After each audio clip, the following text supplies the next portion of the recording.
You're single? Good. Singleness is not a curse. It's not a status symbol, nor is it a measure of your self-worth. In fact, it's one of the best blessings at your disposal right now, if you use it wisely. Now picture this. Would you brush your teeth while driving your car and putting on your socks at the same time? No, because your attention and focus is limited. You cannot multitask various actions simultaneously, or else you lose your balance. And as you drive your car, you're going to get into a car crash. So, in the same time, why are you in a rush to be in a relationship when your life still isn't in order? You're metaphorically brushing your teeth while putting on your socks, and you want to drive? Why don't you brush your teeth first before you get into the car so that you're ready? And when you speak to your passengers, you have good breath. What I'm trying to say here is your focus in life requires intentionality and preparation. So instead of seeing being single as a bad thing, see it as an opportunity to prepare for eventual marriage. Now you might be worried, what if I don't find anyone if I wait too long? Well, do you want to spend your whole life with someone who's not ready? Do you want to be the one who's not ready? Do you want to live 46 to 60 years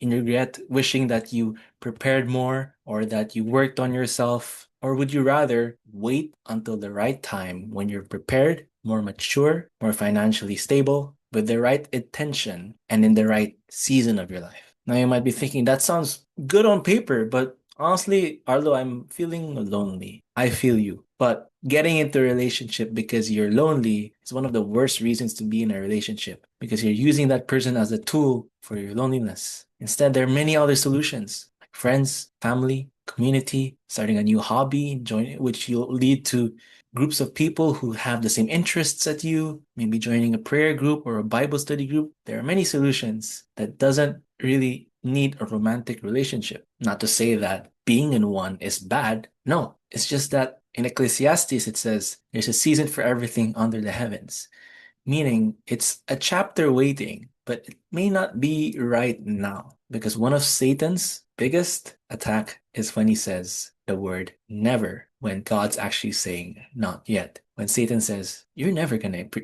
experience that. You're never gonna have those kinds of blessings. He says that so that you'll be so agitated and restless that you rush into something you weren't meant to rush into in the first place. He sends it through your intrusive thoughts, through movies, music, and social media to normalize focusing on one's feelings rather than what love really is, which is willingly good of the other. Is rushing into a relationship right now what's best for your future partner? Or are you just thinking about your own feelings? Which do matter, by the way. But if it's the whole central reasoning for rushing into a relationship, I invite you to think again. Well, how do you know if you're ready? Well, I'm sorry, I can't answer that, but I can answer the inverse. How do you know if you're not ready? Have you healed from your traumas? Do you still seek validation from someone else for your own self-worth? Do you want your partner to go through that kind of pressure? If you don't heal your demons, they will have your children. I know that sounds so dark and I shouldn't be talking about that, but it's the truth. Generational trauma exists in this world.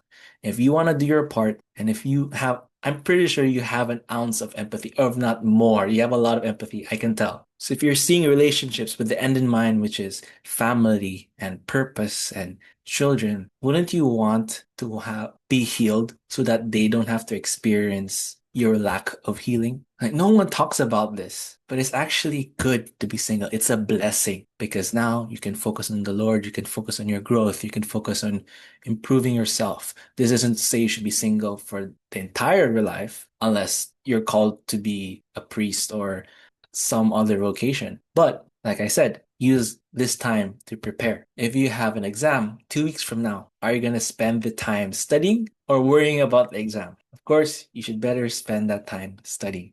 In the same way, if you're single and you know that you're going to get married in the future, are you going to focus on the fact that you don't have what you want? Or are you going to use that time to prepare to be a father or a mother or a husband or wife? Because from what I'm observing, it doesn't get easier. You're going to have your attention split in different directions. So you better get these habits done now. You're taking care of your health, exercise, reading the Bible, praying, building friendships and relationships so that you don't 100% rely on whoever your partner is. And use that time to grow so that by the time God says go, imagine the version of yourself Imagine how much more love you can give. But I get it. You're probably saying, Arlo, right now I just want to feel loved. I feel so empty. Well, a man died for you. His name is Jesus, and you are very much loved. And honestly, that's all you need. If you can't put Jesus at the center of your life while you're single, it's going to be harder to put him at the center of your life when you're in a relationship. So focus on that now. Fall in love with your creator before you fall in love with anybody else. And use this season to bring out the best in you. But of course, I'm only 21. I'm still learning. I'm just sharing what I learned, what impacted me. And honestly, I just want to make this video to invite other people to go on the same journey as me, to grow in this season, to make the most of it, and to see singleness not as a curse, but rather as a blessing. God bless you. See you tomorrow. Amen.